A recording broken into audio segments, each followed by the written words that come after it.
Добар ден, почитувани, добре дојдовте во уште една нова телма-амбуланта, реализирана во соработка со клиничката болница Жан Митрев.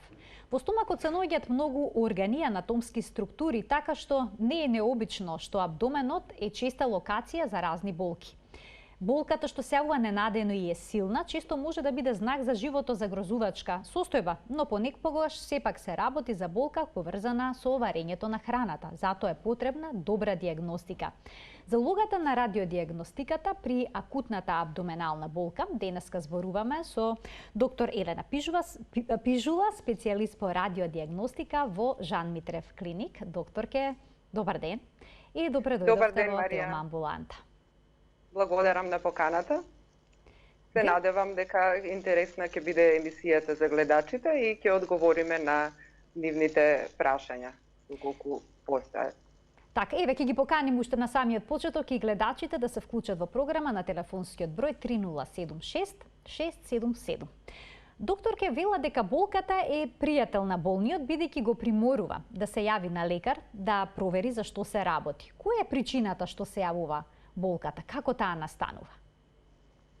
Така е, Марија, како што кажавте, болката на вистина е голем пријател на човекот од една едноставна причина што поради непријатните сензации што самата болка ги предизвикува, болниот бара помош, бидејќи болката пак сама по себе укажува дека во организмот се случува некој патолошки процес. Инаку, патофизиологијата, значи на настанување на болката е еден комплексен процес, но еве, по дефиниција болката би била едно непријатно сензорно и емоционално искуство, придружено со актуелно или потенцијално оштетување на ткивата и органите. Значи самиот атрибут акутна укажува на непосредна опасност по животот на болниот. Акутната болка значи се јавува како одговор на оштетување на ткивата, а пак е резултат на активација на периферните рецептори на болка и специфичните сензорни нервни влакна. Долготрајната надразба на специфичните сензорни нервни влакна има пак за последица поминување на акутната болка во хронична. Постои и неуропатска болка, која пак е резултат на оштетување на периферните нервни влакна. Но јас ќе се задржам на рецепторната болка. Значи, рецепторната болка, таа што настанува како резултат на патолошки процес или на повреда на органите, може понатаму да се дели на висцерална и соматска болка. Висцералната болка се јавува како резултат на дразба на висцералните рецептори кои се сместени во висцералните органи и сврзнато ткиво кое ги обкружува тие органи. Карактеристична што е за висцералната болка, дека е слабо локализирана болка, има карактер на грчеви и може да се шири на поодалечни значи, места на кожата, значи да ирадира. Додека пак соматските рецептори, што соматската болка, значи кога ќе се надразнат соматските рецептори, тие се сместени во кожата, во поткошното ткиво, во фасциите, во париеталниот перитонеум, понатаму во периостот на коската, зглобната капсула и стимулацијата на овие рецептори доведува до една остра, прободувачка, добро локализирана болка. Инаку, исто така, поради оштетување на ткивата на органите се ослободуваат и разни хемиски субстанции, модулатори на болката, вклучувајќи ги и оние што се ослободуваат и во воспалителната каскада, кои можат да ги сензибилизираат периферните рецептори за болка. Еве ќе набројам некои од нив како што се простагландини, серотонин, брадикинин, адреналинот и така натаму. Мислам дека одговорив на отприлика на начинот патофизиолошкиот пат на настанување на акутната болка. На акутната болка. А докторке, дали постои субјективност во болката? Односно, имаме ли различен прак на болка? Реагираме ли сите ние различно на болка? Дали некој што има хронична болка ќе реагира исто на акутната болка како здрав човек? Па во таа смисла, значи постои нормално дека постои субјективност затоа што и болката е субјективен феномен, нели ние ја доживуваме болката. Значи во таа смисла кога го проценуваме тоа, треба да се процени психолошката состојба на болниот. Ако болниот, но ова важи за умерени болки, значи болки што може да се толерираат, односно психолошки да се ремоделираат.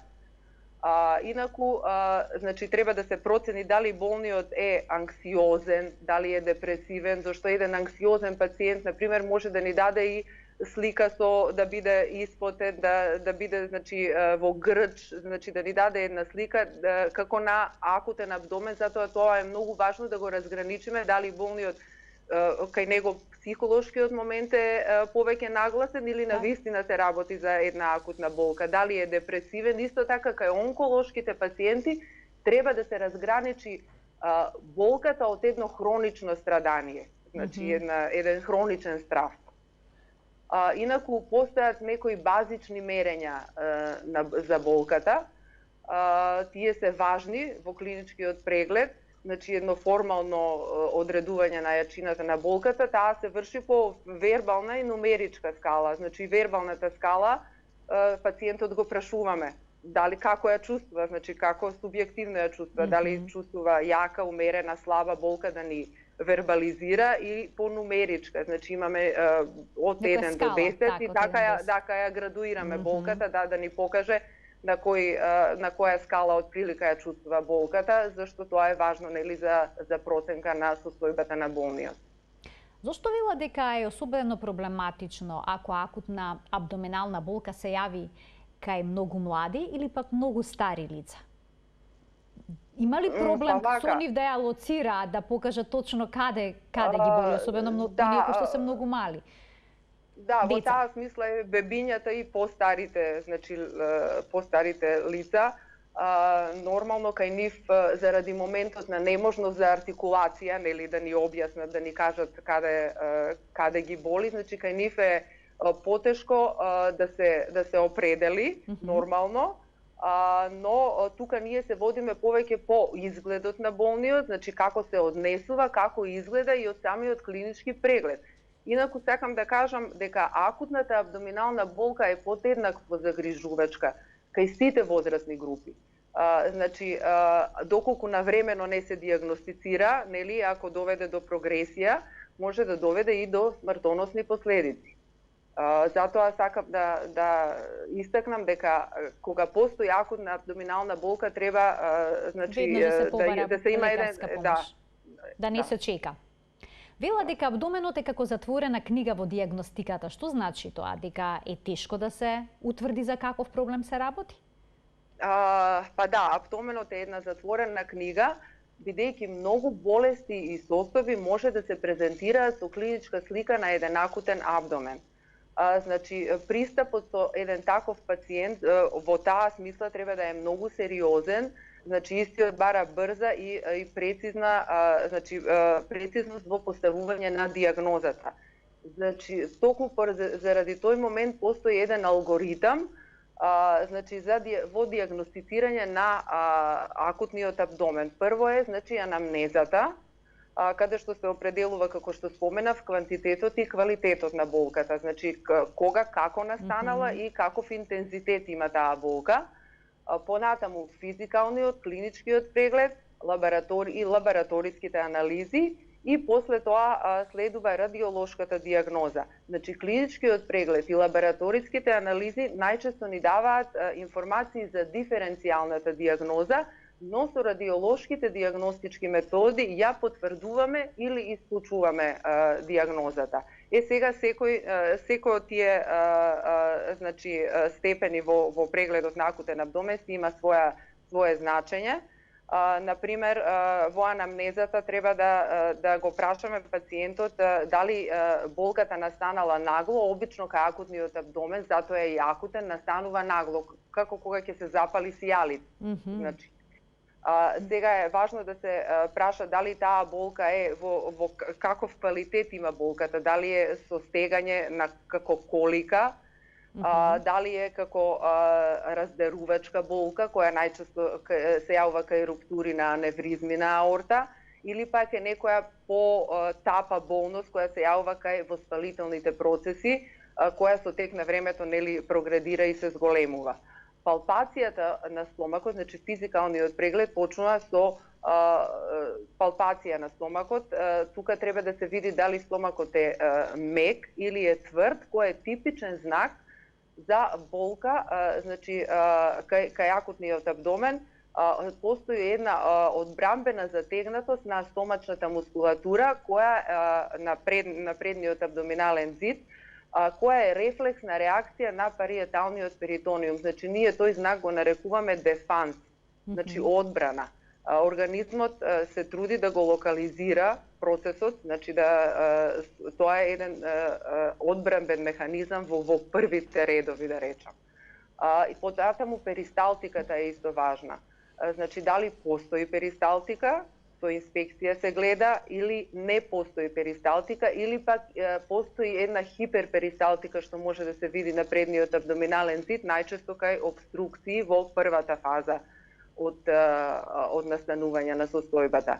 Лабораториските параметри, значи лабораториските параметри, како што нагласи, кај акутниот абдомен повеќе укажуваат на едни системски реакции на организмот, отколку што допринесуваат за точната диагноза.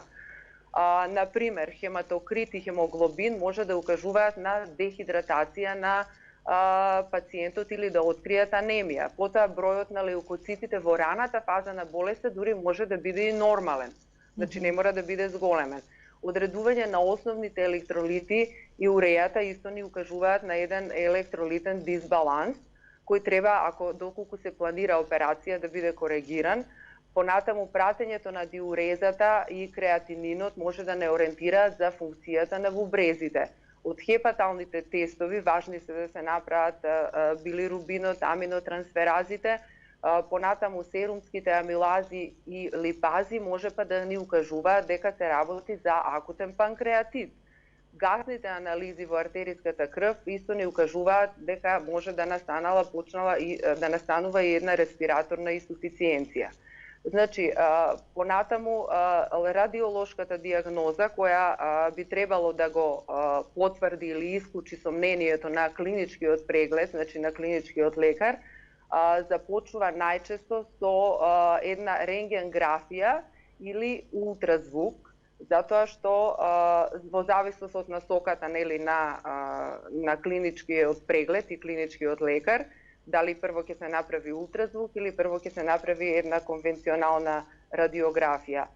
Доколку се сомневаме за перфорација, доколку се сомневаме за една обструкција на цревата, тогаш приоритетна метода е рентгенграфијата со која го почнуваме радиолошкото испитување.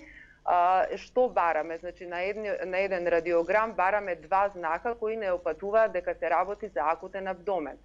Доколку постои слободен воздух, значи слободен воздух под десната диафрагмална купола во вид на српасто просветлување, тоа ни е јасен знак дека се работи за перфорација на шуплив орган, или пак доколку постојат, ние ги нарекуваме хидроерични или аероликвидни нивои, значи нивои на течност и газ во абдоменот, како каскадно наредени, тогаш значи станува збор за една обструкција на цревата, каде што радиолошки ние понатаму радиологот толкува дали се работи за тенкоцревна обструкција, дебелоцревна обструкција, си има посебни параметри како се за да се утврди сето тоа. Радиограм. Имаме гледач кој што очекува да се вклучи во програма, да му дадеме предност, па ќе продолжиме доктор Кјонама каде што запревме. Добар ден за него. Добар ден. Повелете. Сакам да прашам едно прашање до докторката за мојот сопруг. Така, повелете. Тој подолго време има грчеви во стомахот. Така. Грчеви, тоа болни, со болка. Има правено колоноскопија, оноскопија, тоа имаше пред 2-3 години цир на желудникот, а потоа му помина, тоа се излечи со лекови со тоа. И сега нема цир, ама има грчеви. Така, и понатаму има болка. Да. Добро. И каде да се обратиме? Така, што би требало да направите во еден ваков случај? Ви благодарам за вклучувањето во телмамбуланта. Докторке, дали можевте да го слушнете прашањето? Најнапред? Па мислам дека делумно го разбрав прашањето, не разбрав само кои диагностички досега методи ги има направено пациентот. Веројатно има гастроскопија и колоноскопија, колку што разбрав. Тие две диагностички методи бил утврден чир на желудникот, но и понатаму пациентот има грчеви во стомакот, па сега што понатаму вие советувате да се преземе? Па доколку веќе се направени тие диагностички процедури, е веќе утврдено дека постои чир, сигурно, значи укус на желудникот, сигурно пациентот е регулиран со терапија за чир на желудникот. Сега тоа може хронично, значи да бидат цревата иритирани од храна. Например, зависно како пациентот што консумира во тек на денот. Дали треба да се види тој диететски режим, значи кај пациентите што имаат чир на желудник, значи не може да консумираат секаква храна.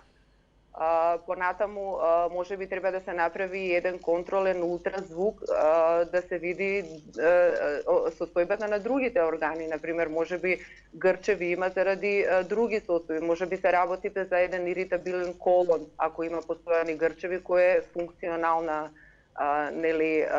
не постои органски субстрат, така да може би треба пациентот да се додиагностицира. Така. За да се Имам уште еден гледач. Да го слушнеме и тоа прашање. Добар ден. Добар ден. Повелете. Јас се јавувам до докторката да прашам дека исто така имам проблеми с грчеви, надуваност на стомао. Таму кога одам, пошто сум оперирана од карцином на градата и полипи на дебелото црево, многу пред 20 години. Ама сега стално имам проблеми со кога одам по надвор, почесто да одам, а да не го испразнувам до крај цревото. И почесто тука кај желудникот, некој тремор, секој е малку повеќе јадење, многу се осеќам заморно и со некоја болка, тешко дишење и секаде одам и никаде никој ништо не може да ми најде. Ако ми прават контрола на стомасните ради градата, секогаш пишува таму многу гасови во стомачната шуплина. И јас сега не знам, никој никако не реагира да рече. Така, сега ви интересира каде да се обратите за да добиете конкретна диагноза и вие да го решите овој проблем. Значи нешто, дека треба некаде да одам и имам проблеми, значи со тоа. Ви благодарам за вклучувањето во денешната телмамбуланта. Докторке, што предлагате во овој случај? Какви испитувања дополнително треба да се направат за да се постави диагноза? Јас се извинувам, не го слушна баш многу добро, не се слушаше гледачката. Така, гледачката имала операција на рак на дојка и исто така полипи на дебелото црево. Сега има проблем со подуеност на стомакот, гасови има, проблеми при празнење на цревата и кога јаде, доколку изеден поголем оброк, потоа чувствува замор. Па прашањето е што да преземе, бидејќи до сега не е поставена диагноза, а таа со години страда од проблем со гасови во стомакот. Така. Во овој случај јас би советувала пациентката да направи една колоноскопија и исто така заради претходната онколошката диагноза би советувала да се направи и компјутерска томографија на градниот кош и на абдоменот, за да се види состојбата на органите заради примарната болест. Имаме повторно гледач, ајде да му дадеме можност да се вклучи, а потоа ќе продолжиме со предвидениот концепт. Добар ден. Добар ден. Повелете. Поздрав до водителката и до докторката. Ви благодарам. Јас сум една мајка, што се јавувам за керка. Керката е срам да се јави, али еве ја, да не ви однимам време. Керката имаше така еден мал стрес на работа. Се претргуваш од едно работно место медицинска сестра, а дипломиран дефектолог и тука не може да најде работа и имаше страшен стрес. И еве сега веќе 15 дена, мајко каже, девојка е 34 години, а мајко вика, немам апетит, јас ја терам на сила да јаде, не ми се јаде, она нормално јаде, али немам апетит и како да имам некоја празнина во желудник. Болки дали има? Некакви болки во стомакот дали има или нема? Не, болки во стомак нема, во желудникот има тежино, начина и се гади. Јас отидов купив реглан. Така си земавте вие некои апчиња кои што сметавте дека може да помогнат, но претпоставам дека немале ефект, штом се јавивте во програма да побарате совет. Ви благодарам за вклучувањето во денешната Телма амбуланта. Докторке, што во ваков случај кога после стрес се јавува проблем со апетит, со некаква тежина во желудникот, има ли потреба за некакви испитувања? Па, претходно нели разговаравме за тој момент, споменав, значи многу е важно кај пациентите да се разграничи дали се работи за анксиозен пациент или се работи вистински за вистински некој органски субстрат постои за појава на болката. Меѓутоа, пак ќе кажам, и тривијалната болка или некоја што ние велиме многу незначајна болка не треба да се игнорира. Би требало пациентката да направи како неинвазивна радиолошка метода најбрза еден ултразвук на стомакот, за да се можеби ќе ја смири тој момент дека е се во ред. Дека ако или пак гастроскопија ако чувства подолго време проблеми со да. Тука ќе пуштиме еден блок реклами, а веднаш потоа продолжуваме со денешната Телма амбуланта. Почитувани, останете на Телма.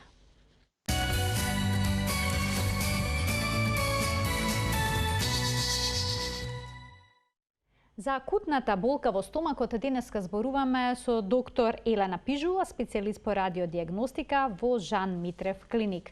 Докторке, ги објаснувавте начините на диагностика кај пациентите кои што ќе се пожелат на болка во стомакот. Посочивте на вистина многу причини за појава на акутна болка. Јас би сакала да ве прашам за слепото црево. Колку често пациентите кога имаат силна болка во стомакот, всушност проблемот лежи во воспалението на слепото црево и дали во ваков случај е потребна некаква радиодиагностичка алатка за да се утврди точната причина за болката? Така. Значи, акутниот апендицитис е најчесто заболување кое бара хирушка интервенција и која ја зафаќа најчесто помладата популација. Значи, акутниот апендицитис исто така може да почне со една, како што напоменав, висцерална болка, значи нелокализирана, дури може да почне со болки во епигастриумот, со мачнина, значи со некои неодредени грчеви и понатаму во тек на неколку часа, значи да се локализира болката во десниот долен квадрант, каде што и се наоѓа слепото црево. Некогаш може да има, значи да не заведе самата локација или позиција на слепото црево, може би да биде поставено позади цекумот или да биде издолжено или да има висока позиција, така да може да помислиме дека се работи за некое друго акутно воспаление. Во секој случај, значи кај секој пациент со акутна абдоминална болка го правиме истиот алгоритам на преглед. Значи прво пациентот го прегледуваме, значи уствари анамнестички, да ни ја покаже, значи локализацијата, каде се наоѓа точно болната, најголемата болна осетливост, некогаш ќе го приметиме и тој знак на дефанс, значи тврд абдомен во предел на некогаш е локализиран, значи во предел на десниот долен квадрант. Понатаму пристапуваме со лабораториските параметри да видиме дали се зголемени леукоцитите, ЦРП и така натаму и во понатамошниот тек болниот го праќаме на едно радиолошко испитување како што е ултразвук или компјутеризирана томографија кога се смета дека е значи ако имаме сомнение за перфорација на слепото црево, тогаш може да се направи компјутеризирана томографија, инаку исто така покрај ултразвукот се прави и еден радиограм да се види дали постои дали таа перфорација, ако постои перфорација, е видлива. Така да тие се основните дијагностички методи кои ги применуваме за дијагностика на апендицитот. Тој настанува како резултат на една лимфоидна хиперплазија, обично кај младите луѓе, настанува заради таа хиперплазија обструкција и сега многу зависи во која фаза, значи ќе се открие заболувањето, дали апендиксот е едематозен или пак веќе настанала понапредната фаза на инфламаторниот процес, може да се види како еден перитифлитичен, периапендикуларен течност или периапендикуларен абсцес, кога веќе е тоа поодмината фаза, кога веќе имаме и значи сомнение поголеми шанси за перфорација на орган. На слепото црево. Имаме гледач кој што очекува вклучување во емисија. Добар ден. Добар ден. Повелете. За докторката имам едно прашање. Секако, повелете.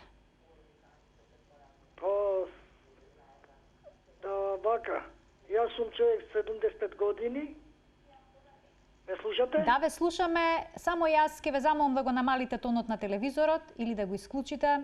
За тоа немаме добра комуникација. Телевизорот е намален. Ете така, сега ќе можеме нормално да комуницираме. Значи имате 75 години и некаков здравствен проблем.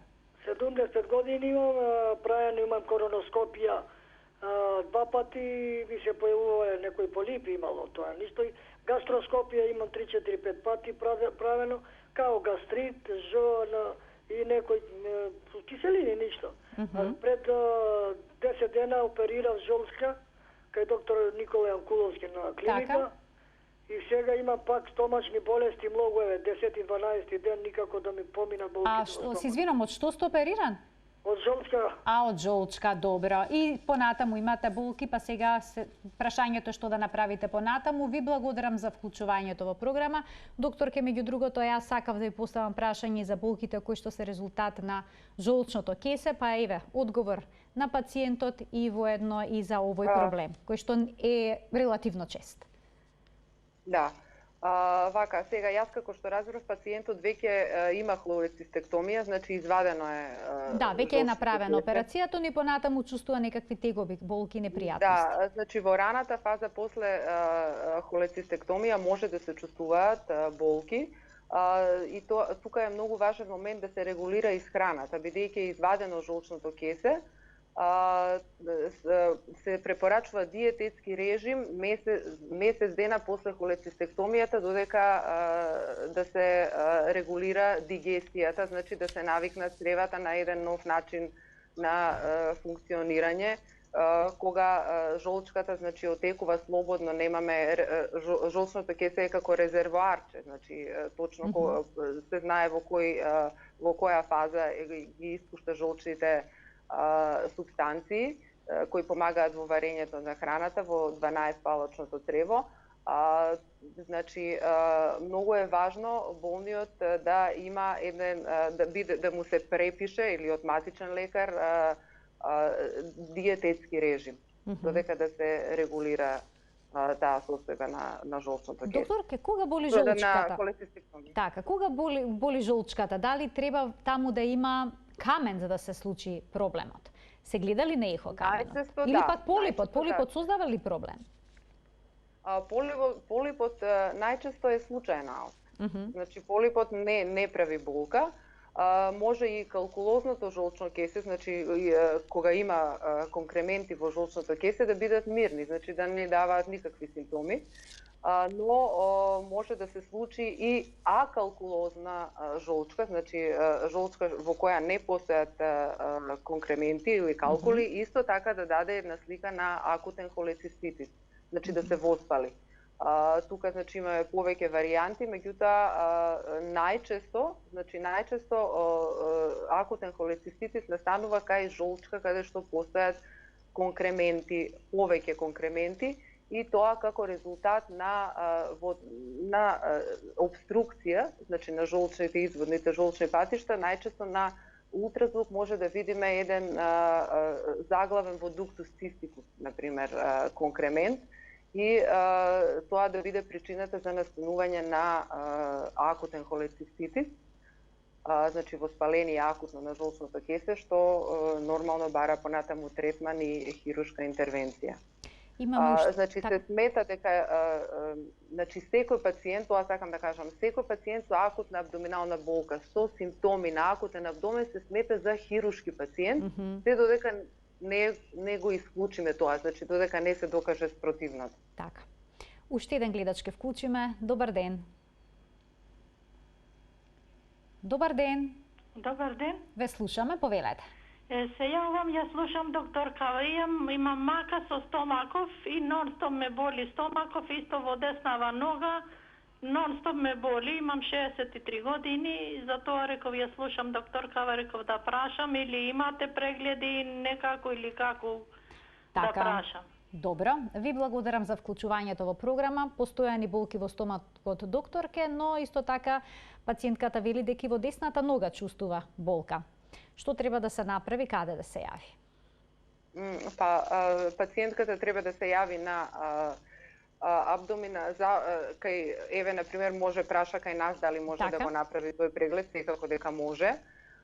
Значи може да се закаже преглед, да се направи еден абдоминален преглед, понатаму може да се направи и ортопедски преглед, бидејќи напомена дека има болка која ирадира кон ногата, значи може да се работи за дискус хернија, па болката може да се шири по должината на ногата, значи глутеалната регија доле до прстите, така да треба да се издиференцира за што се работи, дали се работи за дискус хернија или пак може би се работи и за дискус хернија, а и за некој проблем во стомакот, некоја може хернија да има или некој гинеколошки проблем, значи треба да се направи еден преглед подетален за да се види за што станува збор кај гледачка.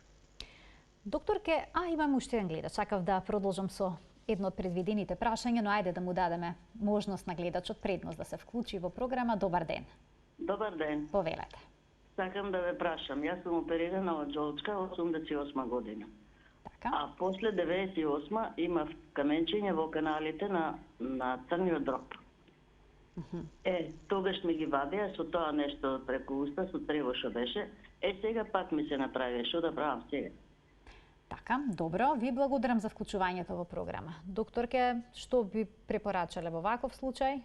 Во ваков случај сега, ако добро разбрав, значи пациентот е веќе со извадена жолчка, меѓутоа во каналите и понатаму има камчиња. Повод дуктус поледокус, најверојатно некој, не знам тоа, не ми е јасно бидејќи тоа би дало една клиничка слика, пациентот би пожолтела доколку има таква некаква значи манифестација, меѓутоа секако ќе препорачам еден подетален гастроентеролошки преглед. Може и ултразвучен преглед да се направи и понатаму во зависност од клиничкиот преглед, од клиничкиот наод да се види дали треба да се направи дури и компјутеризирана томографија, тука би препорачала. Реналната болка, односно болката предизвикана од бубрезите, е исклучително силна. Дали таа може да се помеша со некој друг проблем или многу јасно се диагностицира? Откако пациентот ќе ги опише проблемите.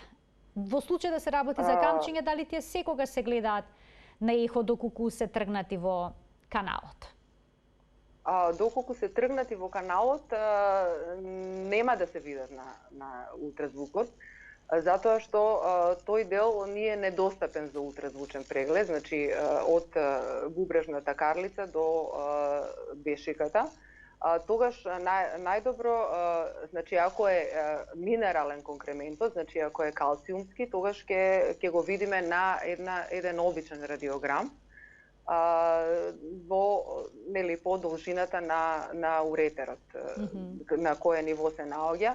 обично над проксимално од таа обструкција може да настане, ако навремено не се преземат мерки, значи да настане една хидронефроза, значи задржување на урината во бубрегот и дилатација на пиелокаличниот систем. Имаме гледач повторно. Така да, тоа е акутен проблем. Да. Акутен проблем, така? Кој што... Да, во секој мора да се реагира на време. Реналната колика спаѓа во едни од најсилните болки во медицинава што познати, така да секако пациентот ќе се јави на лекар и секако ќе му се диагностицира тој проблем. Во најголем број на случаи е така. Имаме повторно гледач на линија. Добар ден. Добар ден. Имам 75 години. Така. Еве 20 дена нередовно празнење, тврда столица и многу тешко празнење имам. Болки немам, нешто во стомакот како глабост. Така осеќам, и ако апетит се имам, се ми е добро. Така, само проблем со празнење на цревата, без при тоа да имате болка. Ви благодарам за вклучувањето во денешната Телма амбуланта. Има ли некаква радиодиагностичка метода во овој случај што би можела да му помогне на пациентот, што вие предлагате да се направи? Неволно празнење или не разбрав тука, неволно празнење или проблеми со празнење? Проблем со празнење, не може да излезе да... Аха, окей. Као обстипација. Како обстипација. Така, да. Па да, значи исто тука би советувала да се направи еден подетален гастроентеролошки преглед и да се види тука ултразвук кога се работи за црева, значи ултразвукот како метода не е толку препорачлива, меѓутоа може да се направи колоноскопија. Ние правиме виртуелна исто колоноскопија на радиологија, така да гастроентеролошки преглед, други испитувања, лабораториски да се види за што станува збор. Значи мора пациентот да се додиагностицира. Ајде да го слушаме прашањето на следниот гледач. Добар ден. Добар ден. Поздрав до докторката и до вас. Имам едно прашање до докторката. Повелете. Сега дали може да ми каже докторката, јас имам правено први пат операција на двата бубрега. После известно време левиот бубрег ми остранен. Остранен без бубрегсон. И сега помина толку време некако, и сега овој задње време, година време, тоа место кај што е остранен бубрего, внатрешно има многу болки. Само каде што ви е отстранет бубрегот, сега чувствувате болка? Да, се тоа болка на таа страна што ми е остранен бубрегот. Веројатно внатре има нешто или нешто да не е загноено или нешто такво. Не ви е јасно за што е болката и сега ве интересира што треба да направите за да се... Што може докторот да ми препоручи нешто да... Добро, ви благодарам за вклучувањето во програма. Докторке, не знам дали можевте да го слушнете прашањето? Да, го слушнав прашањето. Тука ќе препорачам, значи прво да се направи ултразвук на абдоменот, односно на бубрежните ложи, и доколку се види некаков патолошки субстрат, а и да не се види, доколку пациентот има таква симптоматологија, би препорачала компјутеризирана томографија, значи за да се види дали во бубрежната ложа постои некаков субстрат патолошки, да се види функцијата на другиот бубрег и лабораториски нормално параметри да се исклучат воспалителни и некои други евентуално. Споменавте дека перфорацијата на цревата создава силна болка и е тоа итна состојба која што бара хируршко решавање на проблемот, но исто така и перфорацијата, односно прскањето на стомачната аорта е исклучително голем проблем. Што се прави во случај кога ќе прсне аортата? Има ли време за диагностички процедури, како снимање и слично? Вака сега, значи тоа спаѓа во доменот баш на ургентната хирургија и радиологија.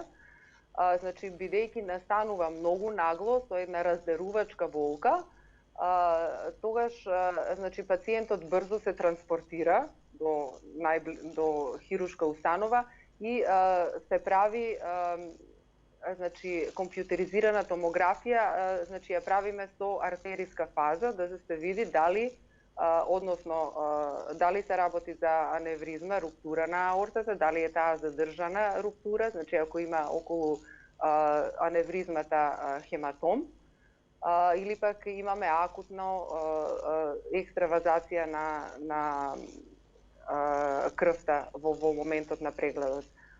Значи таа е една од многу ургентните состојби и бара веднаш хируршка интервенција во најкраток можен рок. Да.